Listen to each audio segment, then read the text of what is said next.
Hey, what's up everyone? Welcome back to the kitchen. On today's episode of Get Your Grub On, we're gonna be making some corned beef. Now, I've had it a bunch of times, very delicious. Ironically, I've never made it. So today we're gonna learn how to make this together. Now, typically you need about 5 to 10 days to let this brine. I'm gonna let this go about 2 to 3 weeks just because I have that kind of time.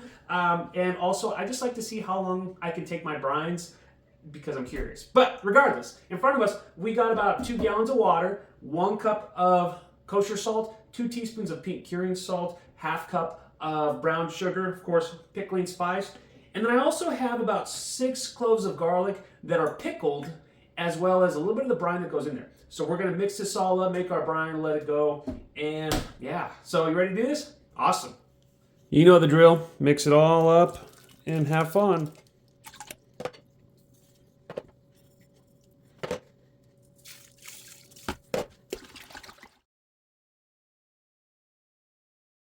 Our brine is gelatinous and pretty thick. So what we're going to do is we're going to take our brisket out. We're going to rinse it off, and then we can start cooking this all down. We're just going to rinse this off and let it air dry. This is the biggest pot that I have, so we're going to fill it up about 1/3 of the way. We're going to throw in some pickling spice. I know I can make it myself, but you know, this was easier. So we cut this in half, just because, again, my pot is too small, but this is where we're at right now. We're gonna bring our pot of water up to a boil, bring it down to simmer, and then we'll put our brisket in there. Before we get too heavily invested in cooking off our corned beef, we're gonna add some mirepoix, some celery, some onions, some carrots, and then we will add our brisket. All right, we're gonna put this in there. Make sure it's covered in water. And we're going to let this braise for about 3 to 4 hours, probably closer to 4. And we'll see you then. We got about 45 minutes left. So what we're going to do is we're going to get some potatoes and throw these in, let them cook down, and then we'll take them out and continue cooking.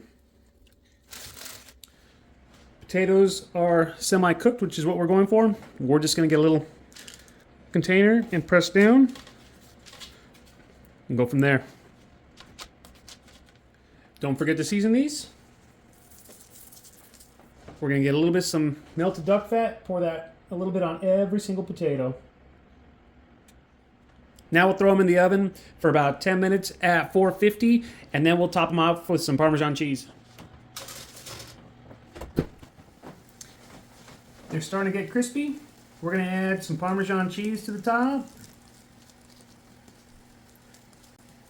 Pop them back in for another 7 minutes. And while we're going, gonna make some cabbage as well. Gotta cut this part out, and then we'll slice it up real thin. And we'll cook off our cabbage. As an added bonus, we're gonna add some of our mirepoix from our cooking pot with our cabbage. Don't forget to season as you cook everything down. Look at our corned beef. Look at that color. Beautiful. Make sure that when you chop it, you go against the grain. And you'll get some of that fall out, but it's going to be a good part. Let's put a plate together. What we're going to do, get a little bit of our cabbage, some of your potatoes, few slices of your corned beef, and then, for good measure, just a little bit of some vegetables from your cabbage. And I'd say we're ready to eat. All right, now to try it all together, let's do this. That's really good. You can definitely tell a lot of love was put in that corned beef. The cabbage is out of this roll with that mirepoix. The duck fat potatoes, extravagant. Altogether, it's a good meal.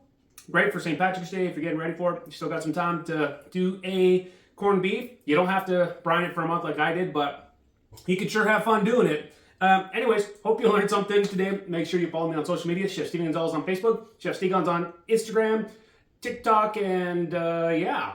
Also go to chefstevengonzalez.com, get a copy of my cookbook, Get Your Grub On, and we're going to catch you later because I got to get back to eating. See ya.